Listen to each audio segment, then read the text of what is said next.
आज Pranav Phegade. Hello, welcome Pranav. या hello. प्रवास कसा होता? जसं आता तू फर्स्ट इयर मध्ये आला, हे सगळं एस्टॅब्लिश झालं आणि आज आता तू वेल एस्टॅब्लिश आहे तुमचा बिझनेस सगळा. सो फर्स्ट इयरला सेकंड सेमला चालू केलेलं. काय प्रॉब्लेम्स, काय डिफिकल्टीज तू फेस केल्या, काय अडथळे आले तुला करायला? सो बट माइंड मध्ये एक गोल होता की पेमेंट नाही आलं चालेल, पण ऍटलीस्ट स्टार्ट तरी होईल, नाव तरी होईल आपलं. ज्या अकाउंटला ज्या वेळेस पहिलं पेमेंट आलं, सो माझी एक खूप सारं बर्डन आलं की आता या मुलाचं आपल्याला करावं लागेल बरोबर. कधी असं वाटलं की नाही होते आपल्याकडून, हे खूप याच्यात जात आहे आणि कधी असं रिझल्ट भेटत नसेल तर गिव्हअप करा, असं कधी वाटलं होतं? सो बट मी माझ्या पप्पांना एक टायटनची वॉच गिफ्ट केली. सो ते दिवाळीचा टाइम होता आणि लिटरली रात्री सिटी बसच्या स्टॉपवरती बसून आम्ही एक विचार करत होतो की काय होईल आपलं. इंजिनियर्स बॉईज मध्ये तरी मोस्टली असं असतं ना की आपल्याला 3 वर्षात तरी स्वतः सस्टेन व्हायचंय, घरून पैसे नाही घ्यायचे, तर तो काही ना काहीतरी ट्राय करतो. तर hi guys, what's up, welcome back to another video आणि स्वागत आहे तुमचं आपल्या पॉडकास्ट सिरीजच्या एपिसोड 2 मध्ये.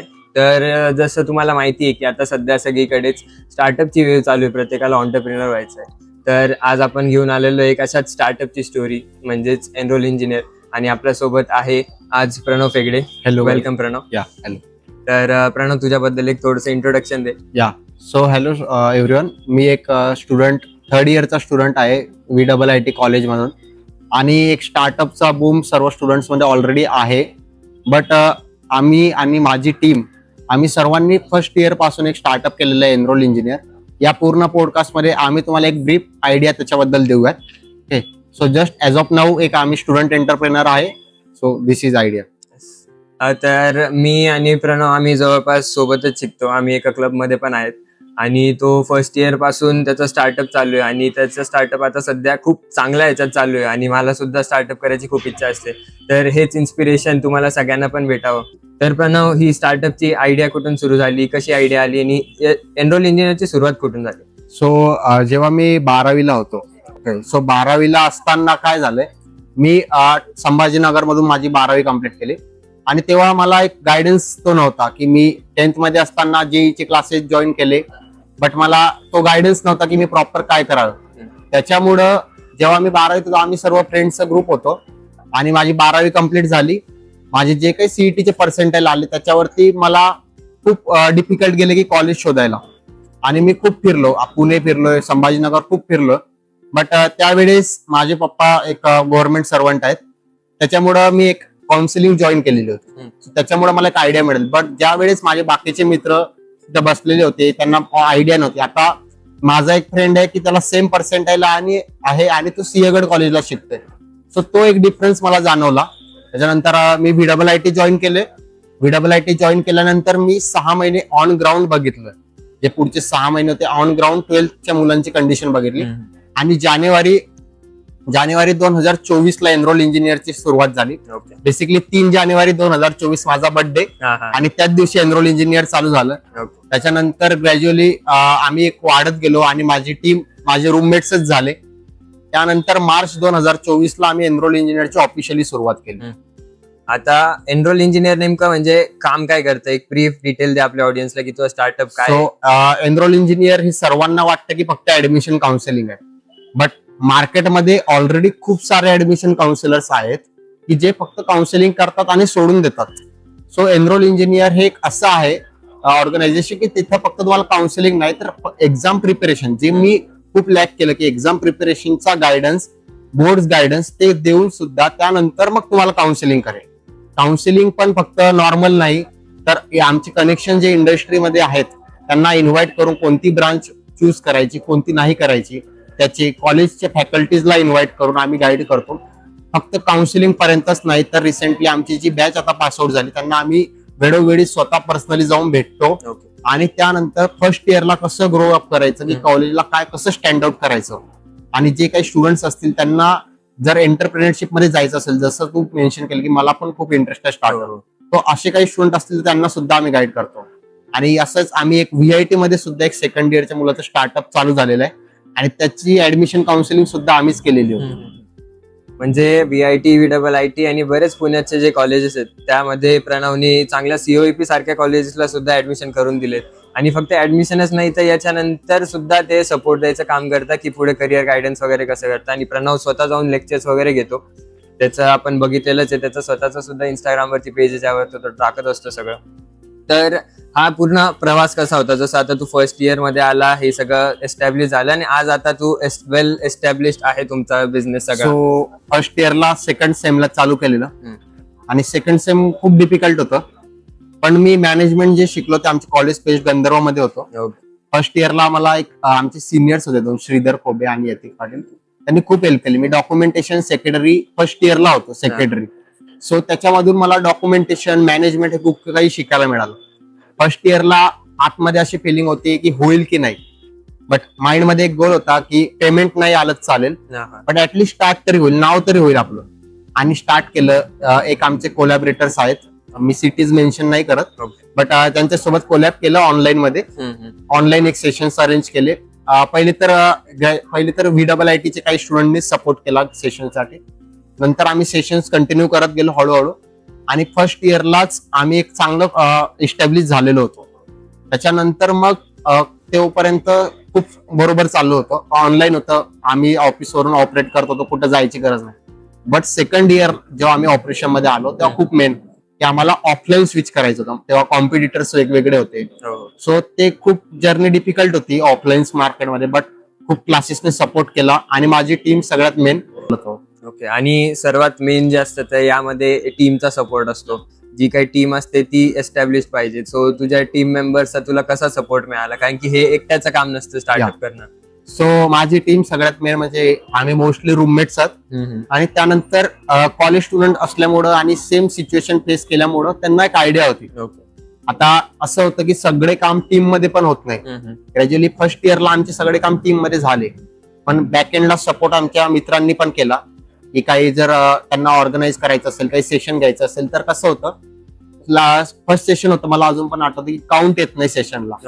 सो बॅड इम्प्रेशन नको जायला म्हणून आता आपण कॉलेजमध्ये जसं करतो की ज्यांना कामाची त्याची गरज पण नाही त्यांना पण आपण बसवतो, तसं आम्ही केलं आणि हळूहळू वाढत गेलो आणि त्यांचा सपोर्ट भेटला. आमचे प्रोडक्टचे लीड आहेत, त्यांनी खूप जास्त आम्हाला हेल्प केली. आणि हे जेव्हा स्टार्टअप तू केला तर काय काय प्रॉब्लेम्स, काय काय डिफिकल्टीज तू फेस केल्या, काय काय अडथळे आले तुला करायला? सो सगळ्यात मोठा प्रॉब्लेम टाइम होता. जेव्हा स्टार्टिंग स्टेजला होतो तेव्हा काही वाटलं नाही टाइम काय, हळूहळू. बट सगळ्यात मेन म्हणजे माझं काही कॉलेजनी मला सपोर्ट पण केला काही गोष्टीमध्ये आणि काही गोष्टीमध्ये त्यांनी सपोर्ट नाही केला. आता काही फॅकल्टीज सपोर्ट करत होत्या, काहींना जेन्युइनली ते माहिती होतं की काय स्टेज आहे. आणि त्याच्यामध्ये सगळ्यात मोठा प्रॉब्लेम टाइम सगळ्यात मेन. आणि तो केव्हा इम्पॉर्टंट झाला की जेव्हापर्यंत मी पेमेंट घेतलं नाही कोणाकडून, जेव्हापर्यंत मला स्टुडंटने पे नाही केलं ना, तोपर्यंत मला असं एक बर्डन नव्हतं रिस्पॉन्सिबिलिटीज. पण माझ्या अकाउंटला ज्या वेळेस पहिलं पेमेंट आलं, सो माझी एक असं खूप सारं बर्डन आलं की आता या मुलाचं आपल्याला करावं लागेल, बरोबर सर्व्हिस प्रॉपर द्यावी लागेल. आणि त्यावेळेस मग तो टाइम मॅनेज करणं खूप डिफिकल्ट होता. त्याच्यानंतर काही पार्ट्स असे असतात की आपलेच मित्र जेव्हा स्टार्टअप मध्ये असतात, सो त्यांचे पण विचार आपल्याला ऐकावे लागतात आणि काही असं काही पॉइंट्स आपण बोलू नाही शकत. तर ते पण सिच्युएशन आम्ही सर्वांनी ओव्हरफेस केले की फक्त मी नाही केल्या, त्यांनी पण केल्या. काही पॉइंट्स ते मला बोलू शकत नव्हते, सो त्या सिच्युएशन्स थोड्या डिफिकल्ट आम्हाला जाणवल्या. आता सर्वात मेन असतं आपल्याला कोणत्याही गोष्ट करायची म्हटल्यानंतर कन्सिस्टन्सी. जसं आता मी युट्यूब व्हिडिओज करतो त्याच्यात पण कन्सिस्टन्सी. कधी असं वाटलं की नाही होते आपल्याकडून, हे खूप याच्यात जात आहे आणि कधी असं रिझल्ट भेटत नसेल तर गिव्ह अप करा, असं कधी वाटलं होतं? सो कन्सिस्टन्सी, सो सेल्स मध्ये आम्हाला खूप हे वाटलं की जेव्हा आम्ही सेल्स करायला स्टार्ट केलं, स्टार्टिंगला 2-3 क्लायंट खूप जोरात क्लोज होत होते, नंतर एक ब्रेक येत होता आणि त्यावेळेस मग खूप असं वाटत होतं की होईल की नाही. आणि मग ज्या वेळेस क्लायंट क्लोज होत नाही ना, किंवा क्लायंट्स मीटिंग मध्ये बोलतात की ते तर दुसरे काउन्सिलर्स कमी मध्ये देतात, ते तर या सर्व्हिसेस प्रोव्हाइड करतात, तेव्हा मग माइंड मध्ये येतं की आपण तर सेमच करतोय, ते आपलं नाव का बरं नाही घेत. सो त्यावेळेस ते काही पॉइंट्स होते. आणि एक मी माझा आता जस्ट कन्सिस्टन्सीवरून तू मेन्शन केलं, माझा आमचा एक एक्सपिरियन्स सांगतो. मी पुण्यातलं एक वेल नोन रिनोड आर्ट्स कॉमर्स सायन्सचं कॉलेज आहे. जस्ट सीझन एंड करायला आलो होतो फर्स्ट सीझन काउन्सिलिंगचा आणि जस्ट एक पिचिंग सेशनला आम्ही गेलो. तिथं पिचिंग सेशनला आम्ही गेल्यानंतर तिथल्या प्रिन्सिपलने आमची पिच इव्हॅल्युएट केली आणि ही रिजेक्टेड अस. मीन्स त्यांचं एक्झाम्पल तर खूप सिम्पल होतं की आता सिली होतं की फॉर एक्झाम्पल एक स्टुडंट आहे कर्वेनगरचं आणि ती मुलगी आहे आणि तिला तुम्ही सजेस्ट करताय GSPM Wagholi based on her marks, why not Cummins. So basically त्यांची मेंटॅलिटी त्या इंजिनिअरिंग बॅकग्राऊंड मध्ये नव्हती म्हणून त्यांना मे बी अवेअर नाही. आता तुम्हाला सर्वांना माहिती असेल कमिन्स कॉलेजचा कट ऑफ हो. आणि मे बी वाघोली मधील कोणतं कॉलेज असेल. सो त्यावेळेस आम्हाला त्यांनी रिजेक्ट केला आणि त्यांनी सांगितलं की हे नाही होऊ शकत कारण याला पुढं व्हॅल्यू नाहीये, तुमची याला गरज पण नाहीये मुलांना. तेव्हा वेळेस आम्हाला दोघे सुजित रोकले माझा पार्टनर माझ्यासोबत होता, आम्हाला वाटलं सुद्धा की या टाइमला आपण स्टॉप करू, ती बॅच क्लोज करू, जो काही प्रॉफिट आलेला असेल तो आपण डिस्ट्रीब्यूट करून आपण पुढच्या वेळेस स्टॉप करू. बट त्यानंतर आम्ही एक वेल नोन सीओ आहे ऋषिकेश काळे सर म्हणून फोर्टिट्यूडचे, त्यांना भेटलो सेम कॉम्पिटिशनला आणि ते पण PICT पास आउट आहे. त्यांना जे पास आउट आहेत इंजिनिअरिंगचे त्यांना हा प्रॉब्लेम माहिती होता. सो त्यांनी आम्हाला म्हणजे अप्रिशिएट केलं आणि इन्स्पायर केलं की तुम्ही करा. त्याच्यानंतर मग आम्ही खूप साऱ्या इम्प्रुव्हमेंट केल्या हळूहळू आणि मग लास्ट इयर आम्ही खूप साऱ्या ठिकाणी व्हिजिट केल्या आणि एक गुड फीडबॅक आम्हाला मिळालं. सो कन्सिस्टन्सी खूप इम्पॉर्टंट आहे. तुम्हाला कन्सिस्टंट राहावं लागेल. फेल्युअर्स येतील, लोक बोलतील सुद्धा, पण तुम्हाला ते ऐकून पुढे जावं लागेल. तर या पूर्ण प्रवासात सर्वात जास्त सपोर्ट कोणाच राहिलं? फॅमिली सपोर्ट, फ्रेंड्स, मेंटर कोणी केलं तुला?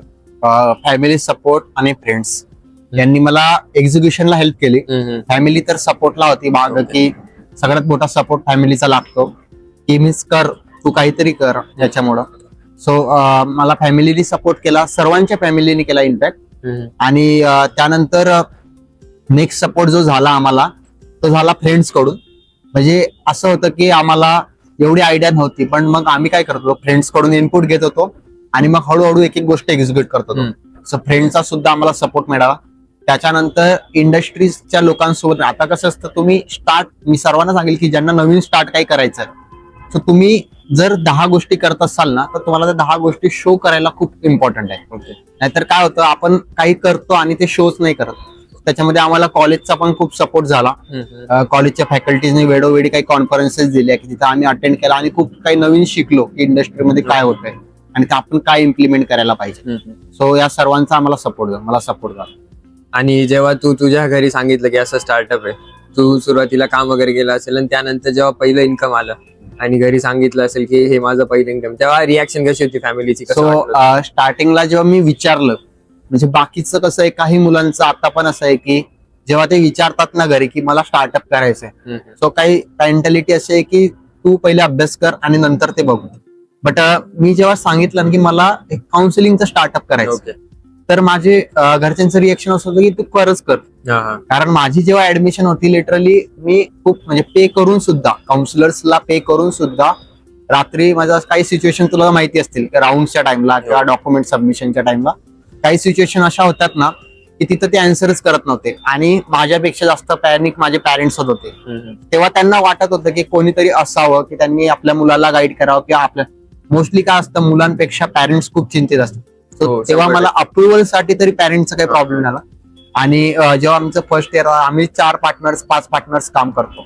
सो पेमेंट्स आम्ही डिस्ट्रीब्यूट करतो. सो मे बी ते कमी होतं फर्स्ट टाइम, बट मी माझ्या पप्पांना एक टायटनची वॉच गिफ्ट केली. सो ते दिवाळीचा टाइम होता आणि ते रिएक्शन खूप वेगळे होते की माझे पप्पा ती वॉच पहिले त्यांची एक ओल्ड वॉच होती की त्यांना एक गिफ्ट मिळालेली ते घालत होते आणि त्यांना असं होतं ना की ती वॉच सोडत नव्हते.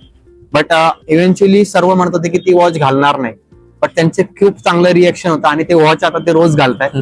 सो पॅरेंट्स साठी हा खूप प्राऊड मोमेंट असतो. आणि आपल्याला पण आता आपण या एजला आहे की असं वाटतं की घरच्यांकडून आपण पैसे वगैरे घेतले पाहिजे, सेल्फ इंडिपेंडेंट झालं पाहिजे. आणि ज्या वेळेस आपण घरच्यांसाठी करतो त्यावेळेस ते खूप म्हणजे एक वेगळी अचिव्हमेंट वाटते. कमी असेल तरी चालेल पण ते अचिव्हमेंट वेगळी असते. हा, तर आता आपण कॉलेज स्टुडंट आहे, म्हणजे मला तरी कॉलेजच करून मी इतका दमून जातो की बाकीच्या गोष्टी करायला, आता कॉन्टेंट क्रिएशन वगैरे सोबत करायला टाइमच पुरत नाही. आणि स्टार्टअप म्हणजे खूप मोठी जबाबदारी आहे. तुझ्याकडे जसे क्लायंटची रिस्पॉन्सिबिलिटी असते, पेमेंट वगैरे घेतलेलं असतं. सो ती लाईफ कशी तू बॅलन्स करतो, कॉलेज लाईफ विथ हे सगळं? सो आणि मोस्ट ऑफ दी काम काय होतं जेव्हा कॉलेज चालू होतं ना, बेसिकली जेव्हा समर व्हॅकेशन्स असतात तेव्हा मोस्ट ऑफ दी काम मॅनेज होऊन जातं. बट कॉलेज चालू असताना मोस्टली आता लेक्चर मॅनेज करावे लागतात, माझं असं झालंय की मी फर्स्ट सेमिस्टरला माझी attendance he 80% about. Second semester पासून मी कंटिन्युअस डिफॉल्टर मध्ये होतो. सो आता असं आहे की काही फॅकल्टीज कडून पण सपोर्ट मिळतो कारण त्यांना सुद्धा माहिती आहे की डिफॉल्टरचं कारण काय बेसिकली कुठं टाइम इन्व्हेस्ट होतोय. पण कॉलेज मॅनेज करणं खरंच खूप डिफिकल्ट आहे. कुठंतरी कॉलेज थोडंफार कॉम्प्रोमाइज होतं, हा पॉइंट आहे. पण मग त्याला इव्हेंच्युअली आपल्याला बघायचं असतं की तुम्हाला काय सक्सेड करायचं. म्हणजे कॉलेज इम्पॉर्टंट आहे की तुमचे गोल्स इम्पॉर्टंट आहे. कॉलेज मॅनेज करावं लागतं.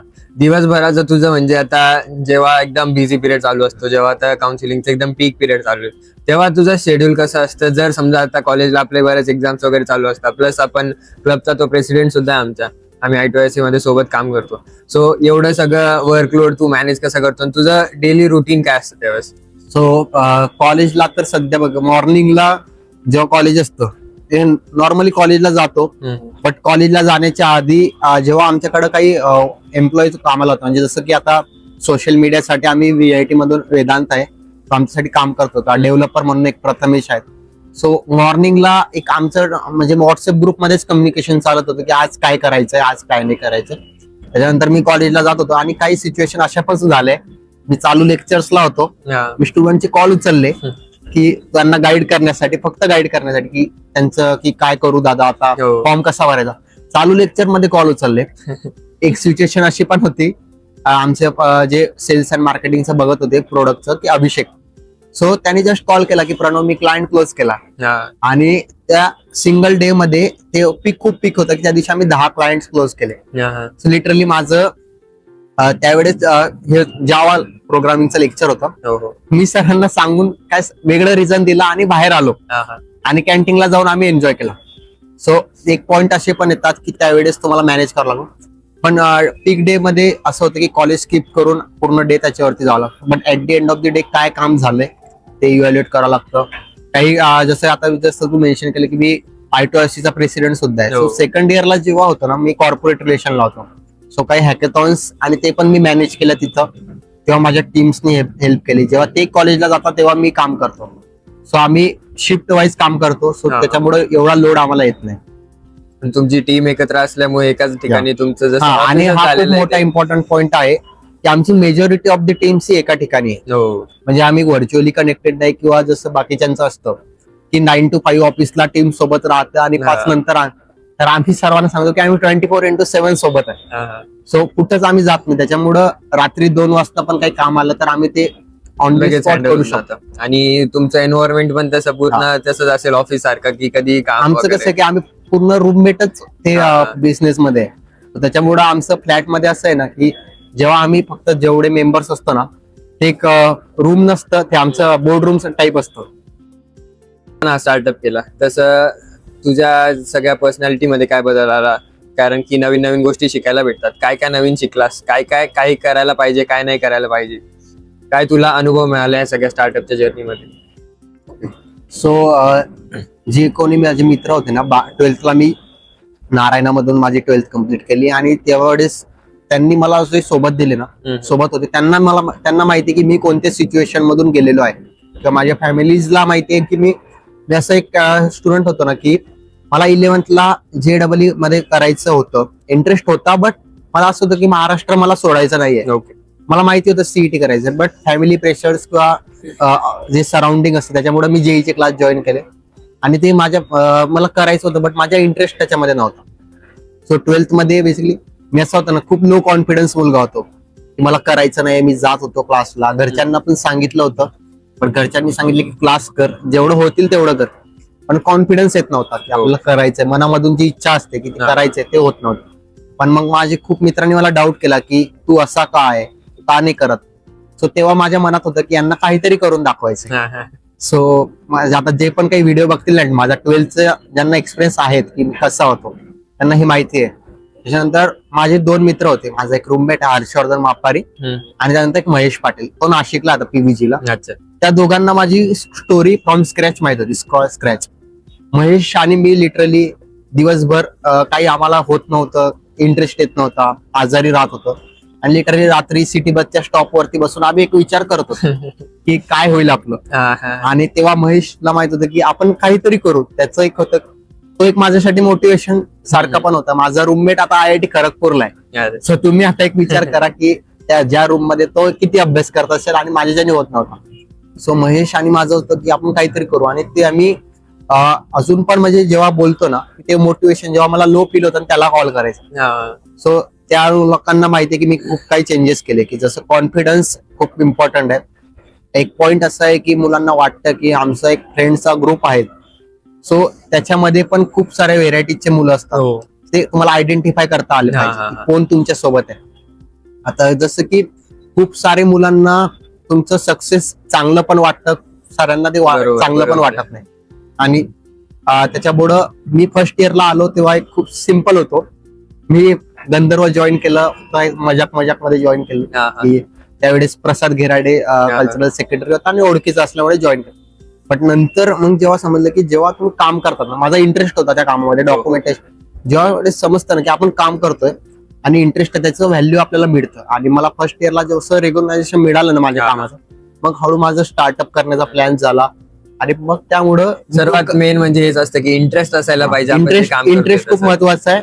आणि स्टार्टअप केल्यानंतर सुद्धा काय खूप मुलांचं असं असतं की मला सेल्स जमत नाही. हो, माझं एक पॉइंट आहे की मला कॅनवा हे माहित सुद्धा नव्हतं. हा. जेव्हा मी जानेवारीला स्टार्टअप चालू केलं ना, कॅनवा काय असतं मला माहित नव्हतं. मला असं वाटत होतं की डिझाईन असतं काहीतरी, कुठंतरी करायची असते.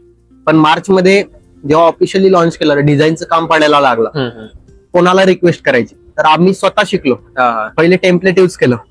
आणि आज सुद्धा सांगतो की मीन्स जर तो डिझायनर नसेल तर त्याच्यावरचं काम आम्ही सुद्धा करतो. हो, सो ही खूप मेन गोष्ट असते एक ऑन्टरप्रिनरची हा. की स्वतः काम करणं. स्वतः हे तुम्हाला बऱ्याच शिकावं बऱ्याच लागेल. ठिकाणी सगळे खूप काही नवीन गोष्टी शिकायला मिळाल्या. कॉन्फिडन्स, त्याच्यानंतर तुला स्वतः एक लेवल असं असते ना की जर बाकीच्या कॉलेजला तू बघितलेलं असेल की तुझी पोझिशन काय ती मॅटर नाही हो. करत. एका सिच्युएशनला तुला म्हणजे स्टार्टअप जेव्हा फाउंडिंग स्टेज मध्ये असतं ना, तुला रूम मध्ये झाडू सुद्धा मारावं लागेल. हा, हा. ओके, सो ते मॅटर नाही करत की तू काय करतोय. मला अजून पण कॉलेजला काही माझे फॅकल्टीज म्हणतात जेव्हा मी क्लब्सला काम करतो ना, की तू हे करू नको, हम्म, हम्म. म्हणजे डिझाईन हे तुझं काम नाही. बट मला विचारतात पण डिझाईन तू कसं काय करतो. सो हे मी याच्यामधून शिकलोय. Okay, okay. आणि रियालिटी वरती राहणं हे सर्वात जास्त आज खूप. इम्पॉर्टंट आहे.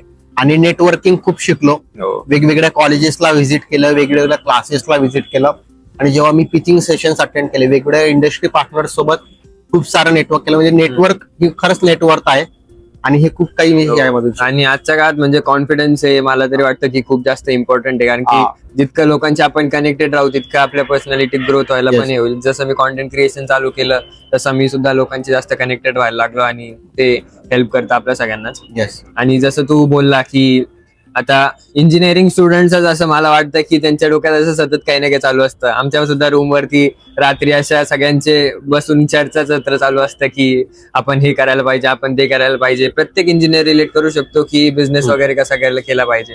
आणि आमच्या पण डोक्यात असे बरेच बिझनेसेस आहेत जे तुम्ही सुद्धा असेच हा. इम्प्लिमेंट केले ना, आज तुम्ही त्या स्टेजवरती आहे. नाही, इंजिनियर्स खरंच हे बॉर्न, म्हणजे जेव्हा इंजिनिअरिंगला प्रवेश घेतो ना हो, तेव्हाच तो एक बिझनेसमॅन असतो मनातमध्ये. कारण इंजिनियर्स बॉईज मध्ये तरी मोस्टली असं असतं ना की आपल्याला 3 वर्षात तरी स्वतः सस्टेन व्हायचंय, घरून पैसे नाही घ्यायचे. हा, तर हा. तो काही ना काहीतरी ट्राय करतो. खरंय. पण त्याला एक सपोर्ट लागतो मार्केटिंगचा. हो. मी सर्वांना सांगितलं जे पण इंजिनियर्स आहेत ना, त्यांना बिझनेस करायचा आहे, तुमचं जर मार्केटिंग बॅकग्राऊंड स्ट्रॉंग असेल किंवा एक्झिक्युशन होत राहील, पण जर तुमचा सेल्स आला तर एक्झिक्युशन होईल. सो मार्केटिंगचा तुम्हाला हेल्प लागेल. तुम्ही त्याच्यामध्ये एक्सप्लोअर करा ते एरियाज, मार्केटिंग कसं करता येईल आणि ते तुम्ही एक्झिक्यूट करू शकता. आणि जसं तू बोलला की मित्र फार इम्पॉर्टंट असतात या सगळ्या फेज मध्ये. प्रत्येकासाठी जसा तुझा मित्र आहे महेशच, बरोबर, तर तसाच मित्र पाहिजे सोबत की ज्याच्यामुळे आपल्याला सगळं असं एक डायरेक्शन मिळते प्रत्येकाला असं. आणि कारण की मित्रांच्याच डोक्यात अशा आयडियाज येतात नवीन नवीन करायला. आमच्या सुद्धा आता. आणि मित्र आयडेंटिफाय करता येणं हे खूप मेन पॉईंट तू सांगितलं. कारण की आजच्या याच्यामध्ये बऱ्याच लोकांना काही प्रोग्रेस बघत नाही, काही असं असतं की आपल्यासोबतच आनंद होतो. सो ते खूप चांगली गोष्ट आहे, मित्र चांगला असलं पाहिजे. तर असा काही तुला असा अनुभव आलेला आहे की बॅक स्टॅबिंग तुझ्या सोबत झाली किंवा काही मित्रांमुळे तुला असं मागे खेचल्यासारखं झालं तुझ्या प्रवासात या सगळ्या जर्नीत? ओके, सो माझा याच्यावर एक पहिलं सेंटेन्स राहील. जो कोणी बिझनेसमॅन असेल किंवा बिझनेस स्टार्टअप असेल, जो आता चालू करत असेल, त्याचा जो पहिला 100 क्लायंट राहतील ना, तो कसा ट्राय करतो. आता जसं तू कंटेंट क्रिएशन मध्ये हो. तू विचार करत असेल की माझे लाईक्स आणि कमेंट्स हे माझे मित्र करतील, माझे 50 मित्र आहे, मला 50 एक तर येते. हम्म. पण सर्वांना एक आहे की तुम्ही जेव्हा पण काही बिझनेस स्टार्ट करसाल, पहिले 100 क्लायंट्स कधीच तुमचे फ्रेंड्स फॅमिलीज मधून टार्गेट करू नका. हो. म्हणजे एस्पेशली फ्रेंड्स मधून टार्गेट करू नका, कारण मित्र तुम्हाला सपोर्ट करतील एक्झिक्युशनला, पण तुमच्यावरती ट्रस्ट नाही करणार. हम्म. कारण कसं असतं, सेल्स मध्ये पैसे जेव्हा तुम्ही पे करता, रिस्पॉन्सिबिलिटी वाढतं, त्याच्यामुळे मित्र सपोर्ट नाही करत. आणि मित्रांमध्ये जर जो पॉईंट तू बोलला की बॅक स्टेपला त्यांनी घेतला का, तर नक्कीच खूप सारी मुलं होते की ते तुला मीटिंग मध्ये म्हणतील किंवा जेव्हा भेटला की आपण करूयात, हो. आपण खूप चांगलं करूयात, स्टार्टअपला खूप मोठं करूयात.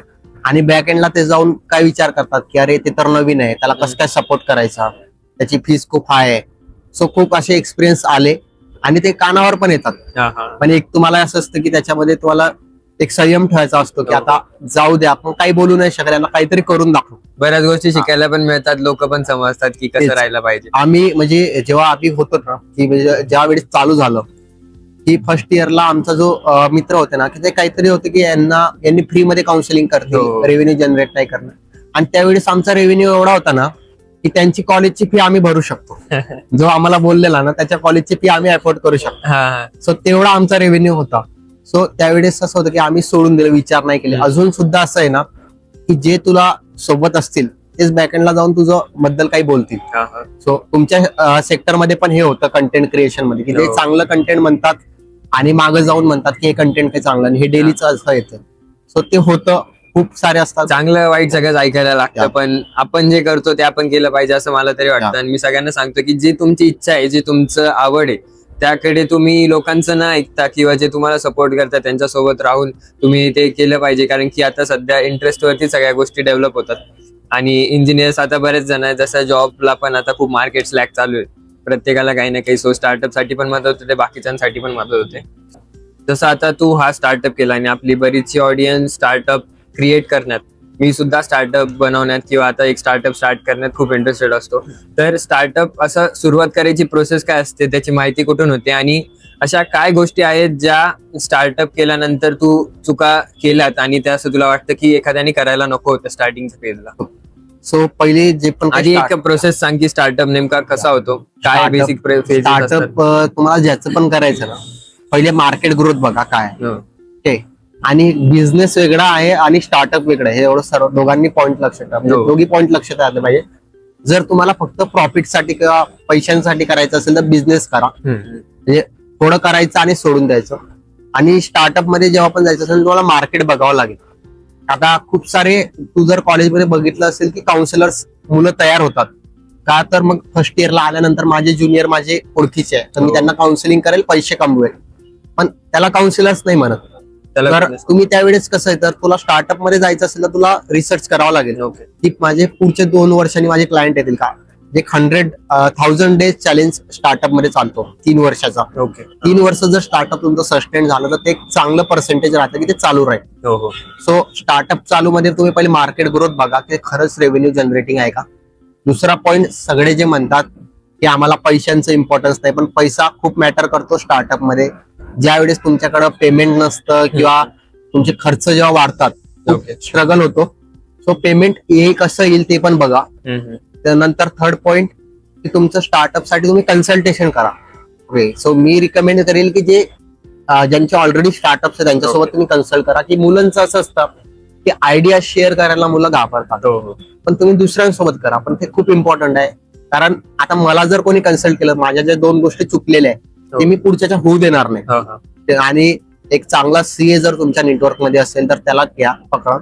आणि त्याच्याकडून मग जर तुम्हाला फॉर्मॅलिटीज करायच्या असेल, आता गव्हर्नमेंट ऑफ इंडिया खूप सपोर्ट करतं स्टार्टअप्स मध्ये. जर तुम्हाला एक नॉर्मल मार्केट फक्त रिसर्च करायचा असेल किंवा मार्केट सर्व्हे करायचा असेल की मी रेव्हेन्यू जनरेट करू शकतो, सो डायरेक्टली स्टार्ट करा. जे काही लिगल फॉर्मॅलिटीज आहेत, ITR अँड ऑल, त्या तुम्ही जर कम्प्लीट करत असाल तर नो इश्यूज. जर तुम्हाला खूप चांगल्या लेवलला न्यायचं, जसं तुम्हाला आता मल्टी स्टेट ऑपरेट करायचं असेल तर वेगळ्या फॉर्मॅलिटीज असतात. ओके. मग तुम्हाला चांगल्या CA ला कन्सल्ट करून ते करा. जर तुमचा एक प्लॅन खूप मोठा असेल ना स्टार्टअप करायचा, CA ला नक्की कन्सल्ट करा, कारण हाय पेइंग पेनॉल्टीज पे करावे लागतात गव्हर्नमेंटला. सो त्याच्यामुळं CA चांगला कन्सल्ट करा. त्याच्यानंतर तुमचे कोलॅबरेशन्स आहेत ना, आता आपल्याला वाटतं की कोलॅबरेटर्सचं काय, एक वेळा त्यांना भेटलो की झालं, तसं नसतं. मला 2-3 मीटिंग करून त्यांच्यासोबत त्यांना गिफ्ट काहीतरी द्यावे लागतील, त्याच्यावरती थोडं इन्व्हेस्टमेंट करा. पूर्ण मार्केट बघा. इन्व्हेस्टमेंटसाठी मी रिकमेंड करेल की इनिशियल इन्व्हेस्टमेंट राहू द्या थोडीफार, आणि फर्स्ट इयरला मी प्रॉफिट विड्रॉल करण्याच्या जागी तो प्रॉफिट रिइन्व्हेस्ट करा, तर खूप फायदा होईल. हे एक मेन असतं की पैसा कमवायच्या मागे नाही लागला पाहिजे, पहिले कामाच्या मागे आणि एक्सपांड सो करायचं कसं एक्सपांड खूप महत्वाचं आहे की तुम्ही जर 10 क्लायंट आज घेताय तर उद्या तुमचे 10 क्लायंट परत रिटेन हो. कसे होतील किंवा नवीन 10 क्लायंट कसे येतील. सो तुम्ही त्याच्या मागे जा की प्रॉफिटच्या मागे जाऊ नका. सगळ्यात इम्पॉर्टंट आहे सर्व्हिस द्या, क्लायंट्स ऑटोमॅटिक येतात. तर जसं ही सगळी प्रोसेस होती, त्यात तू काय चुका केल्यात ज्याच्यामुळे तुला असं वाटलं की या चुका नव्हत्या करायला पाहिजे, आणि तू रिकमेंड करशील आपल्या ऑडियन्सला की या चुका तुम्ही टाळा इनिशियल फेजेस मध्ये? सो जेव्हा जर तुमची टीम इनप असेल, आता माझी टीम माझ्यासाठी इनप होती, आम्ही 5 मेंबर्स होतो, त्यानंतर मित्र होते, सो 6-7 जण आम्ही इनप होतो फर्स्ट इयरला स्टार्ट करण्यासाठी. पण तुमचा जर प्लॅन असेल ना की मला ऑन ग्राउंड स्टार्ट करायचंय किंवा खूप मोठ्या लेवलला स्टार्ट करायचं, तर तुम्हाला टीम लागणार. तो टीम घेताना कसं असतं, कधी स्टार्टअप चालू करताना तो 4 लोकांना सांगतो, मित्रांना, अरे मी स्टार्टअप चालू करतोय. मित्रांचं असं असतं ना, भाई मला पण जॉब दे, मी पण काम करतो. पण सगळ्यात मोठा पॉइंट आहे ना, मी असं नाही म्हणणार की त्यांनी माझ्यासाठी काम नाही केलं, बट त्या स्किल्स त्यांच्याकडे नव्हतं. म्हणजे आम्ही जेव्हा काही इंटर्न्स घेतले, की जसं आम्ही बिझनेस डेव्हलपमेंटला काही इंटर्न्स घेतले, त्याच्यानंतर वेगवेगळ्या डोमेन्सला काही इंटर्न्स घेतले, तर ते मित्र घेतले. इंटरव्ह्यू घेताना पण अरे मित्र आहे आपला, राहू द्या. पण त्यावेळेस आहे ना, त्याचा इम्पॅक्ट बिझनेसवर झाला, नक्की 100% झाला. त्यांनी काम केलं, म्हणजे खूप चांगलं काम केलं त्यांच्या लेवलनी, पण ते त्यांना नाही जमलं. तर थोडं स्किल्स बघून सुद्धा हायरिंग करा. आणि मित्रांमध्ये काय होतं, तुम्ही बोलू नाही शकत त्यांना कधी. एवढं सर्वांनी लक्ष ठेवा की जेव्हा तुम्ही मित्रांना टीम मध्ये घेतात ना, तुम्ही त्यांना काहीच बोलू नाही शकत. बरोबर. सो त्याच्यामुळे अवॉइड करा. घ्या त्यांना पण मोस्टली तुम्ही बाहेरचे पण घ्या की ज्यांच्याकडे खरंच प्रोफेशनल लाईफ आणि पर्सनल लाईफ वेगवेगळी ठेवली पाहिजे. प्रोफेशनल लाईफ तुम्ही खूप वेगळी ठेवा. आणि एक तुमची इमेज आहे ना, कधी पण कोणी पण फाउंडर असेल, तो छोटा असू द्या किंवा मोठा, जेव्हा तो पब्लिक मध्ये जातो ना, त्यांनी ऍज अ फाउंडरच बिहेव करा. कारण लोकांचं बघण्याचं इम्प्रेशन खूप वेगळं असतं. बरोबर. की म्हणजे आता पण मी सांगतो की रिसेंटली माझे जे काही मित्र आहेत ना, ते फिरायला जातात. मी पण असतो काही गोष्टीमध्ये, काही गोष्टी मला स्किप कराव्या लागतात शेड्यूल मुळे, पण काही मध्ये असतो. ते स्टोरीज मेन्शन करतात किंवा कुठं, पण मी त्याला मेन्शन बॅक नाही देऊ शकत. सो का थोडी प्रोफेशनल लाईफ वेगळी असते की तुमचा लोक बघण्याचा इंटेन्शन. सो तेवढं एक बघा की हायरिंग प्रोसेस मध्ये तुमचे मित्र अवॉइड करा. जर त्यांच्याकडे खरंच स्किल्स असेल तर घ्या. आणि तुम्ही जे कोलॅबरेटर्स आहे तुमचे किंवा जे क्लायंट्स आहेत ना, त्यांच्यासोबत first impression is last impression. खूप चांगलं राहा, सर्व्हिस प्रोव्हाइड करा, आणि त्याच्यामुळे तुमचे नवीन क्लायंट्स तुम्हाला मिळतील. आणि काही गोष्टी आहे ना, जसं मी काही पॉईंट बोललो होतो की 10 गोष्टी करत असेल तर 10 दाखवा, पण 10 बॅक स्टोरी कधीच नको दाखवा. नजर इज रिअल हा पॉइंट आहे. हा खरंच पॉईंट आहे, सगळ्यांसाठी सगळीकडे असतं. तुमचा 10 आउटपुट जे येतील ना, ते 10 आउटपुट दाखवा, पण तुमच्या 10 बॅक स्टोरी नको दाखवा की तुम्ही काय करताय, तुमचे कोलॅबरेटर्स कोणते आहेत, तुमचे पार्टनर्स कोणते आहेत, ते कधीच दाखवू नका. आणि आता जसं तू मेन्शन केलं, तुझी सोशल लाईफ आता काम असल्यामुळे, सगळं स्टार्टअप केल्यामुळे सोशल लाईफ आपण एक बाजूला ठेवतो, जसे बाकीचे आपले मित्र वगैरे एन्जॉय वगैरे करतात. सो त्यावेळेस तुझा माइंडसेट कसा असतो? सो असं असतं ना की आता फॉर एक्झाम्पल 6 महिन्यातून माझे मित्र जर त्या पीक टाइम मध्ये जर 5-6 ट्रिप्स करत असतील, ते मला अवॉइड करावे लागतं. आणि त्याचं रिझन कसं असतं, प्रत्येक वेळेस आहे ना, ते मी सेम रिझन देऊ नाही शकत. सो प्रत्येक वेळेस काही ना काही वेगवेगळं रिझन द्यावं लागू शकतं. सो आता रिसेंटली माझं एक म्हणजे आमचे ट्रिप सेमिस्टर एंड झालं, मित्रांची ट्रिप होती. तर माझं असं होतं ना की माझे जर ते डॉक्युमेंट्स आणि माझे जे कोलॅबरेशन जर या टाइमला नाही झालं ना, ते डायरेक्टली 3 महिन्यानंतर होणार होतं. सो मला ते स्किप करावं लागलंय. सो त्याच्यामुळे ना की तुम्ही टाइम महत्वाचा आहे, म्हणजे त्याच्यासाठी सोशल लाईफ तुमची खूप वेगळी ठेवावी लागेल. थोडंसं कॉम्प्रोमाइज करावं लागेल. या एज मध्ये आपण बरंच असं असतं की मजा हजा करायची दिवस असतात. मजा होते. तुला सांगतो की ज्या वेळेस तुम्ही काहीतरी सक्सेस करताना, मी ते सांगतो की 5 ट्रिप, त्यांच्या 5 ट्रिप आणि माझी एक टीम, जी टीम सोबत होईल ट्रिप, ती खूप वेगळी राहते. सॅटिस्फॅक्शन खूप पिकला राहतं. आणि कसं असतं, ज्या वेळेस आता मी अजून पण आज पुण्यामध्ये तरी मोस्टली माझ्या प्रत्येक कॉलेजला एक स्टुडंट माझा आहे. पुण्यामध्ये असं एक पण कॉलेज नाहीये की तिथं माझा ऍटलिस्ट 1 स्टुडंट नाही. मोस्टली 2-3च आहे सगळ्या कॉलेजला, पण ऍटलिस्ट एक आहे. सो ते जे सॅटिस्फॅक्शन असतं, मी प्रत्येक कॉलेजला जेव्हा आपण काही इव्हेंटला जातो ना, जस्ट मी असं स्टोरी किंवा स्नॅप जे असतो मी मोस्टली वापरत नाही. हो. बट आता आमचे टीम मेंबर सांगतात की तू स्नॅप टाकत जा. हा. काही मुलांना असतील ना त्यांना कळेल काल जेव्हा मी व्हॉट्सअप स्टेटस टाकतो ना, ते म्हणतात सर तुम्हाला भेटायचंय. हो. सो ते खूप एक प्राऊड मोमेंट असतो आणि मग तो ट्रिपचा एन्जॉयमेंट, ते सोशल लाईफ खूप नंतर वेगळी वाटतं. तेव्हा ते एन्जॉयमेंट की हा रे या मुलाला आपल्याला भेटायचंय, ते पूर्ण दिवस आपल्या सोबत राहतात, मग ते एक वेगळं वाटतं. म्हणजे सेल्फ इंडिपेंडेंट होऊन आता तुला कसं वाटतंय की तू स्वतःच्या पायावरती उभा आहे, घरून सपोर्टची गरज नाही पडत जास्त? हो हे बघ, कसं आहे की काही गोष्टी अशा असतात ना की ते आपण घरी पण नाही सांगू शकत किंवा फ्रेंड्सला पण नाही सांगू शकत. म्हणजे ते असं असतं की तुला आता फिरायला जायचंय, काही ठिकाणी तुला अवॉइड करायचं असतं, तुला बघितलेलं असेल की त्या गोष्टी तुला अवॉइड करायच्या, बट फ्रेंड सर्कलमुळे नाही मिळत. त्या गोष्टी आता मला इंडिपेंडेंटली कराव्या लागतात. सो मला मोस्टली घरच्यांचं परमिशन नाही घ्यावी लागत. तर मला कसं असतं, माझ्या घरच्यांनी आजपर्यंत पण मला नाही म्हटलं. जर त्यांना वाटत असेल ना की तू जा, तर ते कधी नाही. पण मी आता मोस्टली एक फरक मला जाणवतो की मी काही ट्रिप्स केल्या, आता पण काही रिसेंटली आम्ही एक ट्रिप केली, सो त्याला पण मला घरून पैसे घ्यावे नाही लागले. सो एक डिफरन्स वाटतो की तो खूप असा प्राऊड मोमेंट पण वाटतो की आपल्याला नाही वाटत. आता बाकीच्या फ्रेंड सर्कलमध्ये तू पण मला ऑब्झर्व केलं असेल की केव्हा पण आपले काही प्लॅन्स होतात तर ते म्हटलं जातं की अरे प्रणवला परमिशनची गरज आहे, पेमेंटचा काही इश्यू नाही. बऱ्याच वेळेस आमचं असं राहतं की प्रणव आहे ना, आता काही टेन्शन नाही. सो कसं असतं की एवढं आहे की आम्ही पण ते असं एकदम डायरेक्ट नाही येत. तर ते आम्हाला माहिती आहे की आम्ही त्याच्यासाठी कसं एफर्ट केला. आता काही काही वेळेस काही पेमेंट कमी पण येतात. सो मोस्टली असं असतं स्टुडंट साईडला की पैसे बघतात फाउंडरचे, पण त्याच्या मागची खूप मेहनत असते. बरोबर आहे, मेहनत तर असतेच सगळ्या याच्यामध्ये. म्हणजे बॅक स्टोरी आपल्यालाच माहिती असते की आपण किती कष्ट करतो त्यासाठी. आणि सेल्फ इंडिपेंडेंट होऊन आता सध्या आपण अशा स्टेजला असतो मुलं की आपल्याला असं वाटतं की नको आता बाहेर राहिल्यानंतर असं राहतं की घरच्यांकडून कसं काय पैसे मागावेत. सो ही खूप चांगली गोष्ट आहे की सेल्फ इंडिपेंडेंट जितक्या लवकर होईल तितक्या लवकर चांगलं असतं. आणि ते तुझ्या इंटरेस्टनुसार तू तुझा एक बिझनेस क्रिएट केला आणि सेल्फ इंडिपेंडेंट झाला. एक लास्ट टाइम तू असा प्रॉपर ब्रेक कधी घेतलेला आहे की असं काम वगैरे सगळ्यापासून एकदम रिलॅक्स होऊन स्वतःसाठी टाइम कधी? सो तसा ब्रेक मोस्टली घेतलेला होता 1-2 वेळेस, पण त्याचं पण काही रिझन होतं की आजारी पडलेलो होतो, तर ब्रेक म्हणून ब्रेक नाही घेतलेला कधी. कारण कसं असतं की इन स्टार्टअप असं काही कधी नाही की तुला कोणी कॉल नाही करणार. मे बी तुझी टीम कॉल करेल, मे बी तुझा जो काही पार्टनर असेल तो कॉल करेल, किंवा कोणी तुझा स्टुडंट कॉल करेल. प्रॉपर तू म्हणशील ना की मी आता 7 दिवस कम्प्लिटली ब्रेक घेतो, तसा ब्रेक नाही येणार. पण मोस्टली थोडं रिलॅक्सेशन मी घेतलेलं होतं. जेव्हा माझी टीम मग काम करत होती, मग आम्ही शिफ्ट वाईज ब्रेक घेतो अजून पण.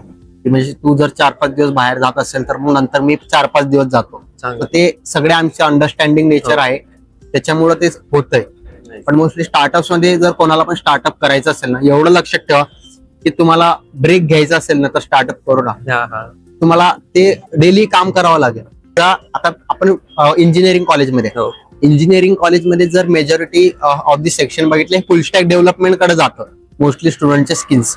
आणि माझा जो ह्याच्यामध्ये माझे जे डेव्हलपर आहेत 2 tier और 3 tier कॉलेजचा आहे, प्रथमेश पाटील म्हणून. म्हणजे तुम्ही विचार करा की मी VIIT मधून का बरं नाही घेतलं. म्हणजे काय असतं, जे बॅकएंडच्या काही गोष्टी असतात त्या आपल्या जवळच्यांना किंवा आपल्या जे सोबत राहतात त्यांना नाही सांगायचे असतात. सो ते बॅक स्टोरी जी असते मी त्याला हायर केला आणि तो माझ्यासाठी आता काम करतो. सो हे एक आहे की तुमची बॅक स्टोरी मोस्टली रिव्हील करू नका. ओके, जसं आता म्हणजे प्रणवचं मी बघत असतो एनरोल इंजिनियर या स्टार्टअप थ्रू त्याला बरेच अवॉर्ड वगैरे मिळाले, तर तू काही अवॉर्ड वगैरे मेन्शन कर तुझे जे तुला आजपर्यंत रिकॉग्निशन मिळालंय.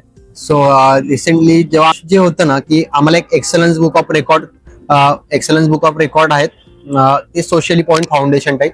सो त्यांनी आम्हाला एक मेल केला की आम्ही तुमचं बघितलं अचिव्हमेंट्स.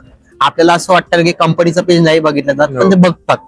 त्यांनी बघितलं, त्यानंतर आमचे इंटरव्ह्यू घेतले आणि त्यांना वाटलं की यांनी खरंच हा इम्पॅक्ट क्रिएट केलेला आहे. काही स्टुडंटचे टेस्टिमोनियल्स त्यांनी मागवले, डायरेक्टली स्टुडंटच्या डेटावरती त्यांनी कॉल केला फीडबॅकसाठी, आणि त्यावेळेस त्यांनी आम्हाला एक अवॉर्ड ग्रँट केला. सो तो अवॉर्ड म्हणजे पूर्ण माझ्या टीमसाठी होता, पण तो माझ्या नावाने इश्यू झालेला होता कारण मी त्यावेळेस रिप्रेझेंट केलेलं होतं.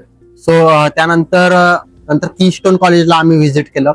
त्यावेळेस आम्हाला एक सेकंड रनर अपचा अवॉर्ड तिथं मिळाला. आणि ते खूप, आणि सगळ्यात प्राऊड मोमेंट होतं ना की आम्ही COEP ला, अजून पण मी सांगेन कोणाला पण स्टार्टअप करायचं असेल ना, मॅपकॉल ऑर्गनायझेशन दर महिन्याला एक फाउंडर्स मीट ऑर्गनाईज करते, पुणे या मुंबई इट डिपेंड. पण पुण्याला ते COEP ऑडिटोरियमला होतं. मी डिटेल्स पण शेअर करेल, माझ्यासोबत कनेक्ट करा. तिथं तुम्ही खरंच अटेंड करा. तुम्हाला फक्त प्लॅन पण असेल ना करायचा तर फक्त जाऊन बसा, गोष्टी शिका. ते मी अटेंड केली आणि तिथं लिटरली मला आता म्हणजे खूप सारे मॅनेजर्स आणि खूप सारे फाउंडर्स मिळाले की त्यांनी मला गाईड केलं की तू हे कर, तुमचा हा खूप पॉईंट. आणि जेव्हा तू अप्रिशिएट करतात ना तुला एक इन्स्पिरेशन येते, आहे माझा पॉइंटला कोणीतरी आवडते. नक्कीच आपल्याला फीडबॅक आल्यानंतरच ते आणि motivation पण भेटतं. त्याच्यानंतरचा खूप सारी मोठी अचिव्हमेंट होती की मी PICT ला COEP नंतर मी PICT ला असं होतं की आम्हाला खूप सारे मेंबर्स होते आणि तिथं आम्हाला असं वाटत होतं की नाही होणार आपलं. तेव्हा आम्ही PICT ला गेलो आणि PICT ला पिच केलं आणि तेव्हा पेंटालूनचे जे मॅनेजिंग डायरेक्टर होते ते तिथं होते. हो. पण मग त्यावेळेस विनर झालो आणि खूप काही त्या कॉम्पिटिशन मध्ये शिकायला. DY पाटीलला सुद्धा आम्ही रिसेंटली जे पूर्ण प्रोग्राम मॅनेजर मायक्रोसॉफ्टचे त्यांना भेटलो. त्यांनी सुद्धा आम्हाला अप्रिशिएट केलं. त्यांनी त्यांचे कॉन्टॅक्ट नंबर प्रोव्हाइड केले की आपण याच्यावरती काम करू, माझ्या काही आयडियाज आहे. सो हे एक अप्रिशिएशन आपल्याला मिळतं. तर ते एक अचिव्हमेंटच आहे. फक्त तुम्हाला कोणी अप्रिशिएट पण केलं, कारण as a student me believe करतो की मी त्यांच्यासोबत कधीच नाही भेटू शकलो असतो. म्हणजे आता जर नॉर्मल इंजिनिअरिंग स्टुडंट असलो असतो मी खूप मोठा विचार केला असता की चीफ प्रोग्राम ऑफिसर ते पण मायक्रोसॉफ्टचे. सो त्यांच्यासोबत मी भेटलो आणि त्यांच्यासोबत बोललो, ते खूप मोठी गोष्ट अचिव्हमेंट. तर एक लास्ट क्वेश्चन की काय तू सजेशन आपल्या अपकमिंग ऑन्टरप्रिनर्सला देशील? सो एक लास्ट सजेशन म्हणजे पूर्ण स्टार्टअप साठी जर तुम्हाला बिल्ड करायचं असेल ना, मला सगळ्यात मोस्ट इम्पॉर्टंट पॉईंट की तुम्हाला तुमची कन्सिस्टन्सी ठेवावी लागेल. जर तुमचं 24/7 काम करायची तयारी असेल तर स्टार्टअप करा आणि ते सक्सेस होतं. 3 वर्षाचं म्हणजे 1000 days चॅलेंज ज्याला म्हणतात, 3 वर्ष प्लॅन. पहिल्या वर्षी किंवा पहिल्या दिवशी होणार नाही, क्लायंट येणार नाही, पण तुम्ही ऍटलिस्ट त्याला ट्राय करत राहा. हळूहळू ग्रो होईल. एका दिवसामध्ये कंपनीज नाही बनत. तुम्ही जर सगळ्या स्टोरीज जर बघितल्या ना तर स्क्रॅच पासून चालू होतात. लगेच 3 वर्ष पण नाही होणार, हळूहळू तुम्हाला 5 वर्ष लागतात. आणि त्याच्यानंतर तुमचं सर्कल थोडं तुम्हाला चेंज करावं लागेल. म्हणजे तुमचं आता कसं आपण फ्रेंड्स लाईफ मध्ये आपले जे फ्रेंड्स, मी फ्रेंड चेंज करा नाही म्हणतोय, पण तुमचं सर्कल चेंज करावं लागेल. तुम्ही कोणासोबत भेटताय, प्रत्येक म्हणजे टेबल सेल्फ कंट्रोल आणायचं, सेल्फ कंट्रोल आणावं लागेल. प्रत्येक टेबलला जेव्हा तुम्ही बसताय ना तर तिथून काहीतरी आउटपुट तुम्हाला आलं पाहिजे. की मीन्स आता पण मला जेव्हा होतं ना की तुला काही मीटिंग असेल ना किंवा कॉल आला मित्रांमध्ये, तर असं वाटतं की अरे तू कॉल का घेतोय, पण तिथून काहीतरी आउटपुट येतंय. तेवढं तयारी ठेवा. तुमचं फ्रेंड सर्कल आयडेंटिफाय करा. मी जर सांगितलं बॅक स्टेपवर घेऊन जाणारे मित्र हे पहिल्याच स्टेजमध्ये बाहेर करा. आणि बाकी जर तुम्हाला जे सपोर्ट करतात ना त्यांना व्हॅल्यू करा. म्हणजे मोस्टली आता मी असं आहे ना की मी खूप स्टार्टअप्सला मेंटर सुद्धा केले. आता काही मित्रांना एक स्टार्टअप चालू करायचंय, पण काय होतं त्यांनी तो प्रोडक्ट लॉन्च केला, त्यांना सेल्स आला, ते विसरून जातात. ज्यांनी तुम्हाला मदत केली ना त्यांना विसरू नका. आणि जर तुम्ही कॉलेज स्टुडंट असाल ना, काही फॅकल्टीज असतात ना त्या खूप मदत करतात. खूप म्हणजे मला खूप केली, अटेंडन्स पासून तर स्टार्टअप ग्रोथ पर्यंत केली. सो त्यांना तुम्ही विचारा, सजेशन टाइम टू टाइम. आणि इंडस्ट्रीच्या लोकांसोबत भेटा. काही कॉन्फरन्स होतात पुण्यामध्ये, मे बी काही वेळेस पेड असतात, बट तुम्ही पे करा, त्याचा एक व्हॅल्युएबल इनपुट असतो.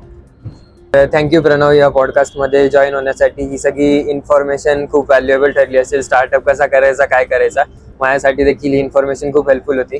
So thank you for joining. Thank you. आणि मी सर्वांना रिक्वेस्ट करेल ज्यांना पण काही हेल्प लागत असेल, स्टार्टअप बिल्ड करायचं असेल किंवा कुठं कोणत्या कनेक्शन्स पाहिजे असतील, किंवा सेकंड इयर थर्ड इयरला आता असाल किंवा फर्स्ट इयरला असाल. सो जसं मी बघतो की मोस्टली तुझा क्राऊड फर्स्ट इयरला जर तुम्हाला असं असेल ना की एनरोल इंजिनियर मध्ये मला कनेक्ट करायचं, तर तुम्ही करा. आम्ही फ्रीली गाईड करतो मुलांना. आणि त्याला एक व्हॉट्सअप ग्रुप क्रिएट करू आणि मुलांना गाईड करू. आणि स्टार्टअप्स मध्ये असेल तर I am highly interested in contribution. ज्याला पण करायचं असेल माझ्यासोबत प्लीज कनेक्ट करा. 100%. डिस्क्रिप्शन बॉक्स मध्ये तुम्हाला यांच्या इंस्टाग्रामच्या पेजची प्लस प्रणवचा कॉन्टॅक्ट नंबर आणि एनरोल इंजिनियरचं मी ऑफिशियल हे पण देतो. सो गाईज, तुम्हाला हा पॉडकास्ट आवडला असेल तर नक्की लाईक, शेअर, सबस्क्राईब करायला विसरू नका. भेटूया असंच पुढच्या ब्लॉग्स मध्ये. Till then, peace out.